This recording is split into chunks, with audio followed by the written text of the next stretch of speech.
Faculty, staff, parents, and honored guests, on behalf of the graduating class of 2013, I thank you for being a part of this special day. As I was preparing this speech, I was trying to find a way to best summarize these past 4 years. And then it hit me. Every year is played out like a song on my iPod. I think our freshman year can be best summarized up with Led Zeppelin's Dazed and Confused. Remember walking the massive halls of NHS trying to stay out of the way of upperclassmen and having absolutely no idea where we were going? As a sophomore, we started to get cocky, feeling more confident and finding a sense of belonging.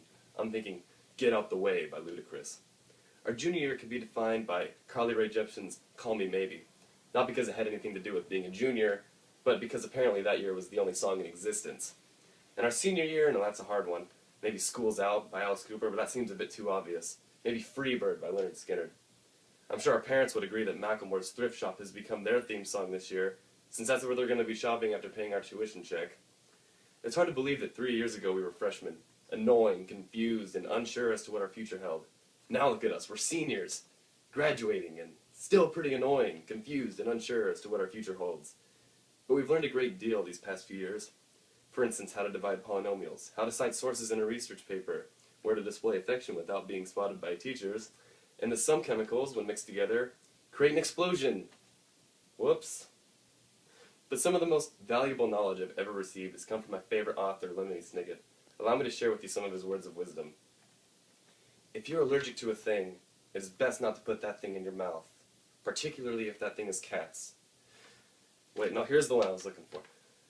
There are times to stay put, and what you want will come to you. And there are times to go out into the world and find such things for yourself. Now is the time to go forward and find such things. Will we sit by, complacent, and wait for such things to come to us? Or will we take the experiences and lessons of these past 18 years and use them to our advantage in the future? The future may seem far away, but consider this. Time's a funny thing. Everyone has a different perspective on it. For example, if you ask our parents, they would characterize the past 18 years in such a way. Last month, they brought us home from the hospital. A week ago, we learned to walk. And yesterday, we had our first day of kindergarten. However, ask any graduate, and they'll give you the following perception. Last month, we didn't get our homework done because there was no way on earth we were going to miss the finale of Walking Dead.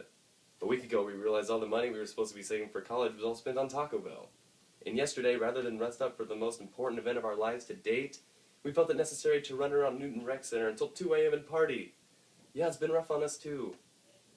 Although we may see these past 18 years differently, the result's the same. We're ending one journey and beginning another. It's the start of a newfound freedom, the time to begin to find out who we are, where we're going, and what we're made of. And who's going to be doing the laundry and paying the bills? It'd be cliche for me to say, as I look at the faces of these graduates, I see future doctors and lawyers, businessmen and executives. Look around. You will see your classmates the way you remember them for the rest of your life. You'll see athletes who led the Railers to countless victories, scholars who made you realize just how little you know, and musicians who, thankfully, reminded you there's more to music than just Bruno Mars and Skrillex. But where would we all be today if it weren't for the other faces I see in this crowd? The teachers that educated us, the coaches that pushed us beyond our limits, and the parents who helped shape us. Personally, I see a class I'm proud to be a part of, one that has inspired me to find such things for myself. Knowing what we know now, given the chance to do it all again, I'm sure most of us would have heeded Mr. Snicket's advice much sooner. Perhaps we would have found a way to get around the strict dress code. By the way, is this gown fingertip length? Or maybe we would have found a school bathroom that didn't have stalls and toilets older than the combined ages of Mr. Triggs and Mr. Becker. Possibly even found a way to avoid socializing with our female peers without referencing the latest Twilight movie.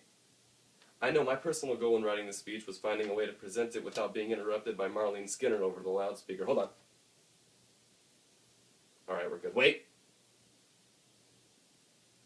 Alright, no cancellations as of right now, everybody, weather permitting. In closing, I would like to quote a man we've all come to know, love, and fear as our principal, Ken Rickard. Replacing him will be as difficult as watching that video of Kevin Ware getting his compound fracture. Difficult. We will never forget his words. As he finished leading us in the Pledge of Allegiance every morning, he gave us all advice to live by. Say it with me, I know you know it. Have a great day and a greater week. Let's make the rest of our days great, class of 2013, and let the such things that you seek be even greater.